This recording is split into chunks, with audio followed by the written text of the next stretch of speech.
ఈ free bus అయితే అసలు ఎంత ఊదరగొట్టారంటే అసలు చివరికి దాన్ని కేవలం ఒక 5 కేటగిరీలకి మాత్రమే పరిమితం చేశారు. ఇక 50 ఏళ్లు దాటిన ఎస్సీ, ఎస్టీ, బీసీ, మైనార్టీ మహిళలకి నెలకి 4,000 రూపాయలు పెన్షన్ అన్నారు. ఇచ్చింది మళ్లీ గుండు సున్నా. తల్లికి వందనం అన్నారు. 20 లక్షల మంది పిల్లలకి మీరు కోత పెట్టారు ఈ పథకం ద్వారా. ఏంటి మీరు చేసింది మహిళలకి?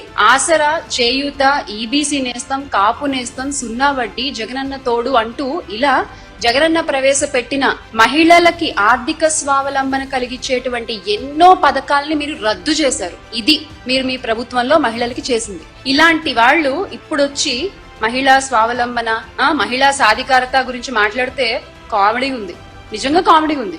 ఏరు దాటాక తెప్ప తగలేసే తండ్రి కొడుకుల మాటలు నమ్మేటువంటి పరిస్థితుల్లో ఈ రోజు రాష్ట్ర ప్రజలు లేరు అన్న విషయాన్ని ముందు ముఖ్యమంత్రి గారు, తర్వాత సకల శాఖ మంత్రి గారు గుర్తించాలి, గుర్తు పెట్టుకోవాలి. ఎవ్వరూ నమ్మట్లేదు ఈ రోజు మీ మాటలు.